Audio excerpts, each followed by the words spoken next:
Shalom saudara-saudara, kita bersyukur pada hari ini kita boleh dipertemukan di dalam pertemuan untuk belajar pelajaran agama Kristen. Kita bersyukur kepada Tuhan meskipun kita masih mengalami pandemi COVID yang mengharuskan kita belajar dari rumah, tapi kita bersyukur Tuhan beri kesempatan untuk kita boleh belajar meskipun harus melalui video seperti ini. Nah, sebelum kita mulai pelajaran kita, mari saya mengajak kita untuk berdoa bersama-sama.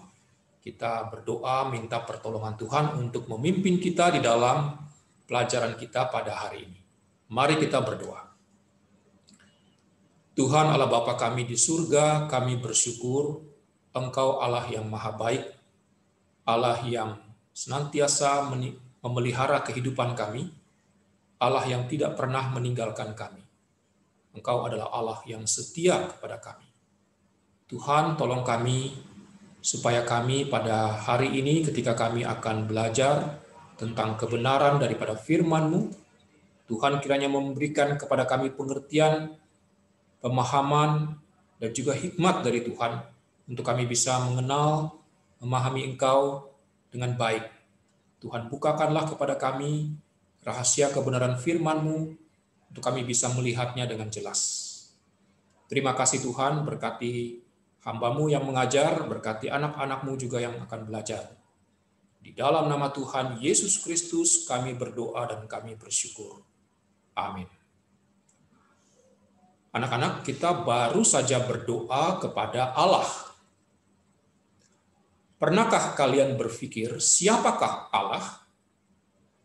Allah yang kita selalu berdoa kepadanya, Allah yang kita selalu sebut-sebut namanya ketika kita menyanyi di gereja, ketika kita memuji Tuhan. Allah yang seperti apa yang kalian percayai? Nah, di dalam pelajaran kita pada hari ini, kita akan belajar tentang siapakah Allah.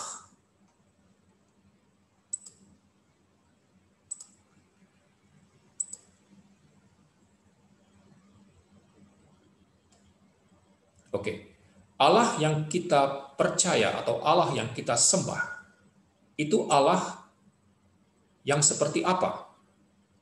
Apakah Allah yang kita percaya atau Allah yang kita sembah itu adalah sama seperti Allah daripada orang lain, atau Allah yang disembah oleh mereka yang beragama lain, atau mereka yang di luar Kristen? Nah, kita akan lihat bersama-sama ya.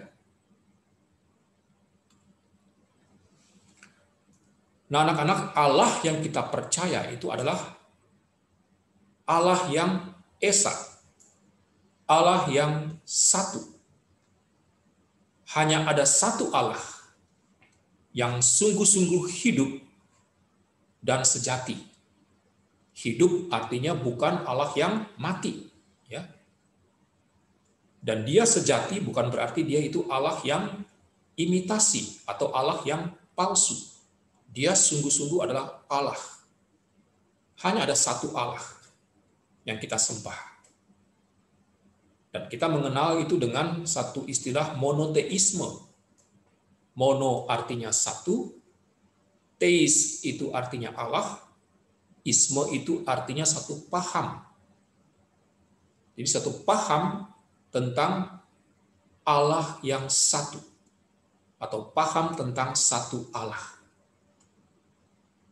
Nah, anak-anak, tetapi Allah yang satu itu yang kita percaya dan kita sembah itu adalah Allah yang memiliki 3 pribadi yang kita kenal dengan nama Allah Tritunggal. Nah, konsep tentang Allah Tritunggal ini memang satu konsep yang sulit dimengerti oleh kita yang memiliki pikiran yang terbatas sebagai manusia. Tetapi kita harus belajar akan hal itu di dalam keterbatasan kita. Saya berdoa supaya Tuhan yang memberikan kepada kita pengertian akan hal ini. Nah, kita lihat Allah Tritunggal. Dari namanya saja ini sudah menunjukkan 3 dan 1 ya. Tri itu artinya 3, tunggal itu artinya 1. Apakah Allah Tritunggal itu berarti kita memiliki 3 Allah? Tidak. Kita memiliki 1 Allah. Jadi Tritunggal itu artinya 3 pribadi Allah, tetapi dia memiliki 1 esensi, 1 hakikat, 1 substansi. Ya. Jadi Allah Tritunggal itu siapa? Allah Tritunggal itu adalah Allah Bapa, lalu Allah Putra Yesus Kristus, dan Allah Roh Kudus. Allah Bapa itu adalah Allah yang menciptakan alam semesta ini. Allah yang menciptakan bumi dan segala isinya ini. Allah yang mengatur segala sesuatu sehingga bisa berjalan dengan baik. Allah yang memelihara seluruh ciptaannya. Itu Allah Bapa. Allah Putra atau Yesus Kristus yaitu Allah yang berinkarnasi menjadi manusia. Allah yang mengasihi kita, maka dia rela datang ke dalam dunia ini. Dia menjadi sama seperti kita manusia, supaya kita bisa mengenal dia sebagai Allah, sebagai Tuhan yang telah datang ke dalam dunia ini. Dan Yesus Kristus datang ke dalam dunia ini untuk menebus kita dari dosa-dosa kita. Menebus kita dari maut. Oleh karena upah dosa itu adalah maut, kita yang berdosa ini seharusnya dibinasakan, dihukum, harusnya mati karena dosa-dosa kita. Tapi Yesus Kristus, Allah Putra itu, dia datang ke dalam dunia ini untuk menanggung segala dosa-dosa kita di atas kayu salib. Supaya kita yang berdosa ini kita dibenarkan, kita diperdamaikan dengan Allah. Yang tadinya kita itu memberontak kepada Allah, menjadi musuh Allah, kita diperdamaikan, dan kita menjadi sahabat Allah. Dan yang ketiga adalah Allah Roh Kudus. Allah Roh Kudus ini adalah Allah atau roh yang diberikan kepada kita pada waktu Yesus naik ke surga. Dia berjanji dan dia mengatakan bahwa dia tidak akan meninggalkan kita sebagai yatim piatu. Artinya kita tidak akan dibiarkan seorang diri. Dia akan memberikan seorang penolong yang lain. Penolong yang lain itu adalah roh penghibur atau roh kebenaran. Roh penghibur, roh kebenaran itu adalah Roh Kudus yang diberikan kepada kita. Yang akan menghibur kita ketika kita mengalami duka cita oleh karena dosa. Dan dia juga yang akan menolong kita, roh kebenaran, yang menuntun kita untuk kita bisa mengerti, memahami firman Tuhan dengan baik, untuk bisa mengenal Allah dengan baik. Dan Roh Kudus juga adalah roh yang menginsyafkan kita akan dosa-dosa kita. Jadi, Allah Tritunggal itu Allah Bapa, Allah Putra atau Allah Anak, yaitu Yesus Kristus, dan Allah Roh Kudus. Ketiganya ini memiliki kesetaraan, derajat yang sama, kuasa yang sama. Satu tidak lebih tinggi dari yang lain, dan satu tidak lebih rendah dari yang lain. Ya. Allah Putra atau Yesus Kristus itu bukan diciptakan. Saya ulangi, Yesus Kristus atau Allah Putra tidak diciptakan. Dia bukan ciptaan. Tetapi dia adalah Allah. 100% Allah, tapi juga 100% manusia. Dia murni, sungguh-sungguh Allah, dia juga murni, sungguh-sungguh manusia. Bukti kealahan daripada Yesus kita bisa ketahui ketika dia datang ke dalam dunia ini. Dia bisa menyembuhkan orang lumpuh, orang buta, orang tuli, orang bisu, Orang yang sakit kusta yang waktu itu tidak ada obatnya, dia bisa sembuhkan. Orang yang dirasuki ribuan setan, Tuhan bisa sembuhkan. Tuhan usir legion atau setan-setan itu. Bahkan orang yang mati, orang itu dibangkitkan. Dan yang lebih penting lagi, Yesus berkuasa untuk mengampuni dosa manusia. Kita ingat peristiwa ketika ada beberapa orang menggotong orang yang lumpuh kakinya di atas sebuah tilam atau sebuah tikar atau kasur. Nah, karena di situ di dalam satu rumah di mana Yesus mengajar itu penuh sekali dengan orang, mereka tidak bisa masuk lewati pintu. Jadi mereka ambil jalan lain, yaitu dari atas rumah. Mereka naik ke atas rumah itu dan mereka menurunkan orang yang timpang itu atau yang pincang itu persis di depan Yesus, dan Yesus mengatakan apa? Hai anak, aku berkata kepadamu, dosamu sudah diampuni. Di sini menunjukkan bahwa Yesus memiliki kuasa sebagai Allah untuk mengampuni dosa, karena dia adalah Allah. Itu buktinya. Lalu kemanusiaan daripada Yesus kita bisa lihat ketika dia mengalami rasa haus, ya. Dia bisa mengalami kelelahan ketika dia melayani, dia perlu istirahat. Dia juga bisa marah, ya. Kita tahu peristiwa pada waktu Yesus mengusir pedagang-pedagang di depan halaman Bait Allah. Yesus juga pernah berduka cita ketika dia melihat orang-orang itu berbuat dosa, dan dia juga pernah mengalami sukacita ketika ada orang yang berdosa itu bertobat, seperti ketika dia datang ke rumahnya Zakius. Jadi semua perasaan-perasaan yang dialami oleh manusia itu juga Yesus alami, karena dia adalah sungguh-sungguh manusia. Tapi ada satu hal yang berbeda antara Yesus dengan kita waktu dia menjadi manusia, yaitu apa? Perbedaan Yesus ketika dia menjadi manusia dengan manusia lainnya adalah waktu Yesus menjadi manusia, dia sama sekali tidak berbuat dosa. Saya ulangi, perbedaan antara Yesus dengan manusia biasa ketika dia datang ke dalam dunia ini sebagai manusia, dia tidak berbuat dosa. Ya. Nah, di sini kita bisa melihat Yesus adalah Allah sungguh-sungguh 100%, dan dia juga adalah manusia sungguh-sungguh 100%. Dia memiliki kuasa sebagai Allah, dan dia juga sebagai manusia, dia tidak pernah berbuat dosa. Jadi Yesus itu adalah Allah, dia bukan ciptaan. Ya, dia tidak diciptakan. Dia sederajat dengan Allah Bapa, juga sederajat dengan Allah Roh Kudus. Nah, kita sudah belajar mengenai konsep Tritunggal seperti ini. Dan di dalam Alkitab pun tertulis mengenai ketiga hal itu, ya, mengenai Tritunggal ini, yang menyatakan bahwa ketiganya itu Esa. Coba kita perhatikan di dalam 1 Yohanes 5 ayat 7. Sebab ada tiga yang memberi kesaksian di dalam sorga, Bapa, Firman, dan Roh Kudus. Dan ketiganya adalah satu.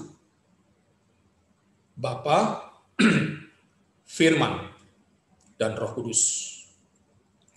Firman ini kita mengenal pada saat pertama kali Tuhan menciptakan langit dan bumi dan isinya. Tuhan menciptakan dengan cara berfirman. Dan dalam 1 Yohanes pasal 1 ayat 14 dikatakan firman itu telah menjadi manusia. Sebelumnya di dalam Yohanes 1 ayat 1 dikatakan firman itu adalah Allah. Dan Yohanes 1 ayat 14, firman itu telah menjadi manusia dan diam di antara kita. Dan kita telah melihat kemuliaannya, yaitu kemuliaan yang diberikan kepadanya sebagai anak tunggal Bapa, penuh kasih karunia dan kebenaran. Jadi firman ini menunjukkan kepada siapa? Firman yang telah menjadi manusia. Itu menunjuk kepada Yesus Kristus. Ya, jadi boleh dikatakan sebab ada 3 yang memberi kesaksian di dalam sorga, Bapa, Yesus Kristus, dan Roh Kudus. Dan ketiganya adalah satu. Nah, anak-anak untuk bisa memahami dengan lebih jelas tentang konsep Tritunggal itu, ya, yang menyatakan bahwa Allah Bapa, Allah Anak atau Allah Putra, Yesus Kristus, dan Allah Roh Kudus itu adalah Esa atau satu. Saya ingin mengajak kita untuk mendengarkan sebuah lagu gereja yang cukup lama sekali, lagu ini, yang sudah sering kali dinyanyikan di dalam gereja, yang menyatakan bahwa kita harus, yang dengan judulnya adalah Hormat bagi Allah Bapa, yang menyatakan kita harus menghormati ketiganya itu. Mari kita dengarkan bersama-sama lagu ini.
Lagu tadi mengatakan atau menyanyikan hormat bagi Allah Bapa, hormat bagi Allah Anak atau Allah Putra, yaitu Yesus Kristus, hormat bagi Allah Roh Kudus, ketiganya yang esa.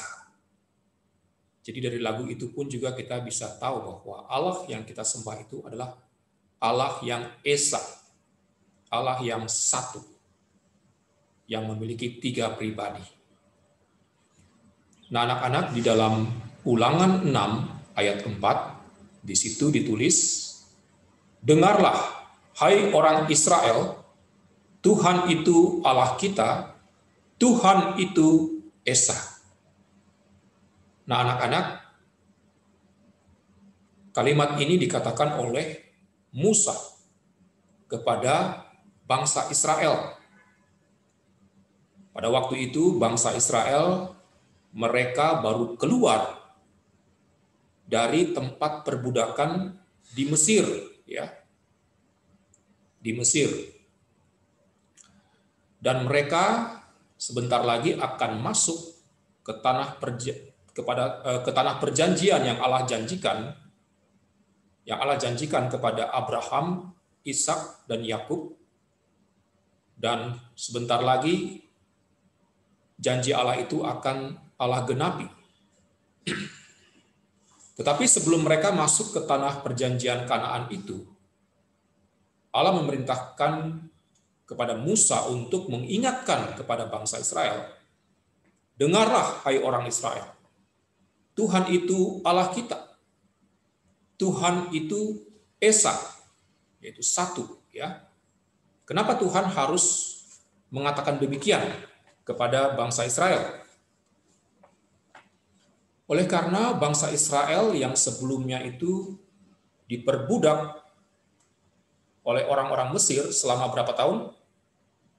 Selama 430 tahun. Selama 430 tahun mereka hidup di Mesir sebagai budak. Dan orang-orang Mesir itu adalah orang-orang atau bangsa yang menyembah bukan Tuhan yang Esa, bukan Allah yang Esa, tapi banyak Allah. Allahnya huruf kecil, ya. Mereka menyembah banyak Allah atau mereka menyembah dewa-dewi. Nah, kalau tadi saya sebutkan kita menyembah Allah yang Esa, itu ada istilah monoteisme. Tetapi mereka menyembah banyak Allah atau dengan istilah politeisme, ya. Nah, Allah yang kita sembah bukan politeisme seperti yang disembah oleh orang-orang Mesir. Mereka menyembah lebih dari satu Allah. Nah, di gambar ini hanya sebagian dari Allah-Allah yang disembah oleh orang-orang Mesir. Ini sebagai contoh, ya. Nah, kalian bisa melihat itu berbagai macam dewa-dewi daripada orang-orang Mesir ini. Ada yang bernama Isis, Konsu, Sesat, Sobek, Osiris, Horus, Sekhmet, dan seterusnya. Nah, tiap-tiap Allah atau tiap-tiap dewa-dewi ini memiliki kuasa yang berbeda-beda, ya. Sebagai contoh, misalnya di sini ada dewa yang bernama Osiris. Nah, dewa Osiris ini adalah dewa pertanian bagi orang Mesir. Jadi kalau mereka menginginkan supaya tanah mereka itu, pertanian mereka itu subur, mereka harus berdoa kepada dewa Osiris ini. Lalu juga ada yang dewa yang bernama Sekhmet. Dewa ini adalah dewa perang. Jadi kalau mereka mau berperang, mereka berdoa kepada dewa Sekhmet supaya mereka minta diberikan kemenangan. Atau kalau mereka sakit, mereka mau disembuhkan, mereka juga berdoa kepada dewa Sekhmet. Lalu ini ada dewa Tot. Dewa Tot ini bagi orang Mesir itu adalah dewa pengetahuan atau dewa kebijaksanaan. Jadi kalau mereka mau meminta kebijaksanaan untuk memutuskan satu perkara misalnya, mereka berdoa kepada dewa Tot. Masih ada lagi misalnya dewa Ra, ya, yang tidak ada di sini, atau dewa Anuket. Yang paling kita kenal itu dewa Ra adalah dewa matahari. Dewa Anuket itu adalah itu dewi, ya. Anuket itu adalah dewi, jadi dia perempuan. Dewi Anuket itu adalah dewi yang menguasai sungai Nil. Sungai Nil itu dipercaya adalah sungai yang bisa memberikan kehidupan kepada orang Mesir. Oleh karena apa? Oleh karena airnya itu bisa dipakai untuk mengaliri pertanian mereka sehingga pertanian mereka menjadi subur.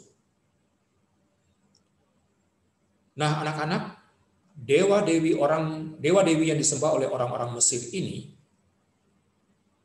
bukanlah Allah yang sejati. Seperti yang tadi saya katakan, ini adalah Allah yang palsu. Bukan Allah yang hidup, tapi Allah yang mati. Oleh karena apa?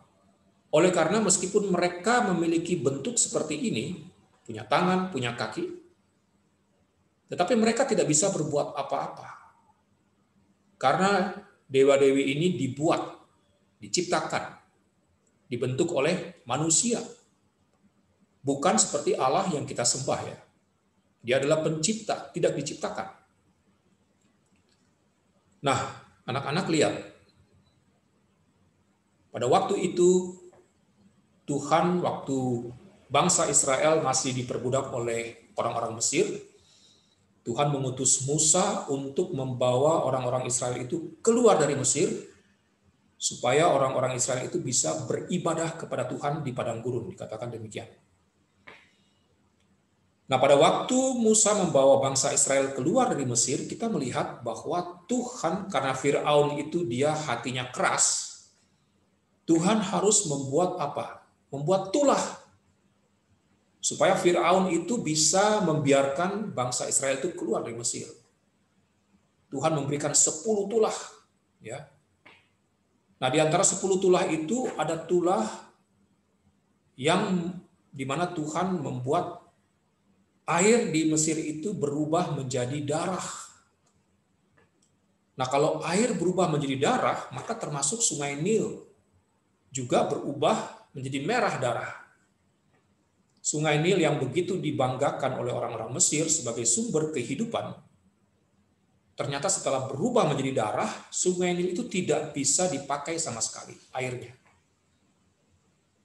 Jadi dewa atau Dewi Anuket yang mereka percaya menguasai sungai Nil itu ternyata tidak bisa berbuat apa-apa ketika Tuhan mengubah air menjadi darah. Di sini Tuhan membuktikan kepada orang-orang Mesir bahwa Tuhan itu Allah. Jadi Allahnya mereka itu tidak ada apa-apanya, tidak bisa berbuat apa-apa. Allah yang disembah oleh orang Mesir itu adalah Allah yang mati. Ya. Lalu tulah apa lagi? Tulah gelap gulita. Tuhan pernah lakukan itu kepada orang-orang di Mesir. Tulah gelap gulita itu seolah-olah menertawakan dewa Ra yang sangat disembah, dewa matahari yang sangat disembah oleh orang-orang Mesir itu. Sekali lagi Tuhan menunjukkan kepada orang-orang Mesir bahwa akulah Tuhan, akulah Allah. Dewa Ra tidak ada apa-apanya. Dewa yang disembah oleh orang Mesir tidak bisa berbuat apa-apa karena mereka dewa-dewi yang mati, Allah yang mati. Demikian juga Tuhan memberikan tulah belalang. Belalang bisa makan semua tumbuh-tumbuhan termasuk padi-padi yang ditanam oleh orang-orang Mesir. Jadi apa yang mereka minta doakan kepada Dewa Osiris untuk memberikan kesuburan kepada pertanian mereka, ternyata setelah Tuhan memberikan tulah belalang, semuanya dimakan habis. Tidak ada yang sisa. Maka di mana Allahnya orang Mesir? Di situ Tuhan membuktikan bahwa Allah yang disembah oleh orang Mesir adalah Allah yang palsu, Allah yang mati, bukan Allah yang hidup. Nah, jadi waktu bangsa Israel keluar dari Mesir, ya, kita ingat bangsa Israel itu diperbudak oleh orang-orang Mesir itu selama 430 tahun. Itu bukan waktu yang singkat. Waktu yang sangat lama. Kita kalau punya anak mungkin itu bisa 4-5 generasi di bawah kita. Nah, kita bayangkan selama 4 atau 5 generasi itu mereka hidup di tengah-tengah bangsa yang menyembah banyak Allah seperti ini, seperti orang Mesir. Kemungkinannya mereka bisa terpengaruh nggak? Orang-orang Israel bisa terpengaruh nggak dengan cara hidup ibadah orang-orang Mesir ini? Pasti bisa terpengaruh ya. Selama 430 tahun mereka hidup di tengah-tengah bangsa yang demikian. Maka Tuhan perlu ingatkan melalui Musa, ya, dengarlah, hai orang Israel, Tuhan itu Allah kita. Tuhan itu Esa, satu, monoteisme, bukan politeisme, lebih dari satu Allah. Ya. Lalu bangsa Israel keluar dari Mesir, melewati padang gurun selama 40 tahun, Dan sebentar lagi mereka akan masuk ke tanah yang Tuhan janjikan, yaitu tanah Kanaan, yang penuh dengan susu dan madu. Anak-anak, tanah Kanaan itu bukan tanah yang kosong, tidak ada penghuninya. Bukan. Tanah Kanaan itu adalah tanah yang sudah dihuni oleh bangsa-bangsa seperti misalnya orang Het, orang Amori, orang Yebus, orang Girgasi, dan masih banyak lagi orang-orang lain. Nah, orang-orang seperti ini adalah bangsa-bangsa yang tidak mengenal Tuhan. Mereka adalah bangsa-bangsa yang sama seperti orang Mesir, menyembah banyak Allah juga, meskipun tidak sebanyak orang Mesir. Nah, coba kita lihat apa yang mereka sembah. Mereka menyembah Baal. Ya. Dewa Baal ini adalah dewa yang tertinggi di antara dewa-dewa yang lain, menurut kepercayaan orang Kanaan, ya.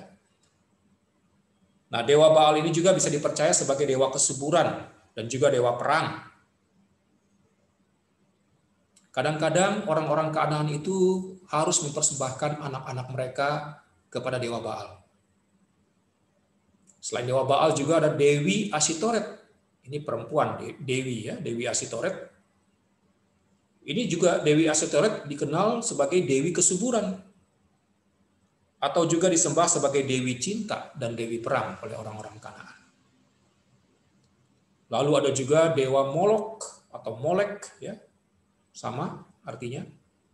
Dewa Molok ini bertubuh manusia, tapi kepalanya ada kepala banteng. Nah, orang-orang Kanaan itu mereka percaya bahwa Molok ini itu bisa menjamin kesejahteraan materi bagi keluarga mereka dan juga kesejahteraan bagi masa depan anak-anak mereka. Maka waktu mereka beribadah atau sembahyang kepada Dewa Molok ini, mereka juga harus mempersembahkan anak-anak mereka sebagai korban bakaran. Jadi anak-anak mereka betul-betul dibakar di dalam api, dipersembahkan kepada Dewa Molok ini. Bayangkan cara orang-orang Kanaan itu berdoa kepada ilah-ilah mereka atau allah-allah mereka atau dewa-dewi mereka seperti ini.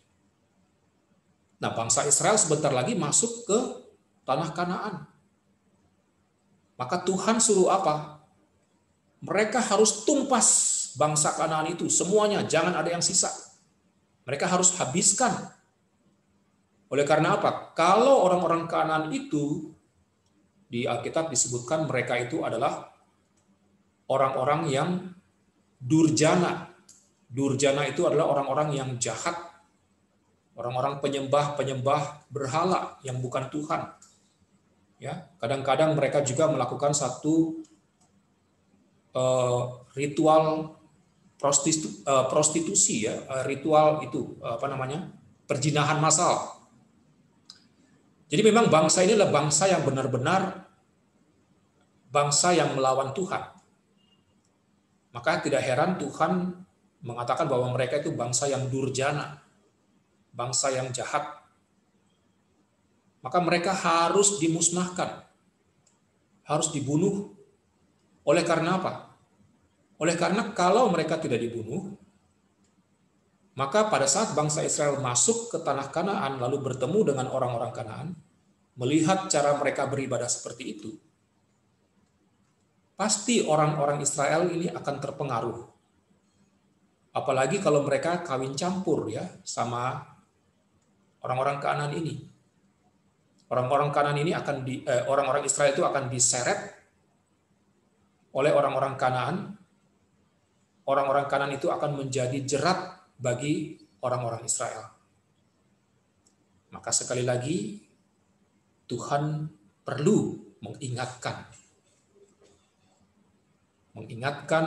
kepada bangsa Israel. Dengarlah, hai orang Israel, Tuhan itu Allah kita. Tuhan itu Esa, satu, ya. Ini yang harus diingat oleh bukan hanya oleh orang-orang Israel, tapi juga oleh kita sebagai anak-anak Tuhan, ya. Ya, mungkin pada zaman sekarang kita tidak menyembah patung seperti yang disembah oleh orang Mesir atau orang-orang Kanaan. Kita mengatakan saya tidak menyembah berhala itu. Saya tidak menyembah patung. Tetapi berhala-berhala modern ini nggak mesti harus berbentuk patung seperti yang dimiliki oleh orang Mesir atau orang Kanaan. Berhala-berhala modern ini banyak sekali, ya. Salah satu contoh misalnya gadget kita itu bisa menjadi berhala. Berhala itu artinya kalau ada sesuatu yang kita lebih kasihi daripada Tuhan kita, maka sesungguhnya itu sudah menjadi berhala dalam hidup kita. Oke, nanti mungkin kesempatan lain kita akan bahas mengenai hal ini. Nah, anak-anak, pelajaran kita yang kedua sampai di sini. Ini ada tugas untuk kalian kerjakan, ya. Menurut pemahamanmu, siapakah Allah itu? Nah, kalian bisa jawab secara lengkap, ya. Lengkap artinya jangan cuma 1-2 kata, tapi beberapa kalimat. Kalian harus lengkap. Menurut pemahaman kalian, siapakah Allah itu? What is your understanding about God? Please answer completely. Nah, setelah kalian jawab, jawaban kalian bisa kalian foto, lalu kalian kirim jawaban itu atau foto itu kepada Mr. Sangga sebagai koordinator pelajaran agama-agama di sekolah kita. Oke? Nah, anak-anak, demikianlah pertemuan pertama kita pada hari ini. Kita bersyukur sekali lagi kita boleh belajar tentang Allah. Nah, kita akan terus di dalam pertemuan berikutnya kita masih juga akan tetap belajar tentang Allah supaya kita dengan lebih jelas dan lebih dalam bisa memahami dengan baik tentang Allah yang kita sembah, tentang Allah yang kita selalu berdoa kepadanya. Nah, mari kita untuk mengakhiri pelajaran kita pada hari ini kita tutup di dalam doa. Mari kita berdoa. Kami sungguh sangat bersyukur kepada Engkau Allah, Bapa di surga, Allah yang sudah memberkati kami ketika kami boleh belajar tentang kebenaran-Mu, tentang firman-Mu, dan tentang Engkau sendiri. Kami berdoa supaya kiranya Tuhan yang menolong kami, supaya makin hari kami boleh bertumbuh terus di dalam pengenalan akan Tuhan. Berikanlah kepada kami hati yang menginginkan akan kebenaran-Mu, yaitu firman-Mu, sehingga kami juga boleh terus membacanya setiap hari di dalam kehidupan kami sehari-hari. Tolong kami supaya jangan ada berhala-berhala di dalam kehidupan kami. Tapi berikan kami hati untuk mengasihi Engkau dengan segenap hati kami, segenap jiwa kami, segenap akal budi kami, dan juga dengan segenap kekuatan kami. Terima kasih Tuhan, di dalam nama Tuhan Yesus Kristus, kami berdoa dan kami bersyukur. Amin. Nah, anak-anak, demikian pertemuan kita di dalam pelajaran kita yang pertama. Sekali lagi di tengah-tengah pandemi COVID ini, saya mengingatkan jangan lupa untuk selalu memakai masker. Jangan lupa untuk sering-sering mencuci tangan dengan sabun, dengan bersih, supaya bersih. Dan jangan lupa untuk selalu jaga jarak.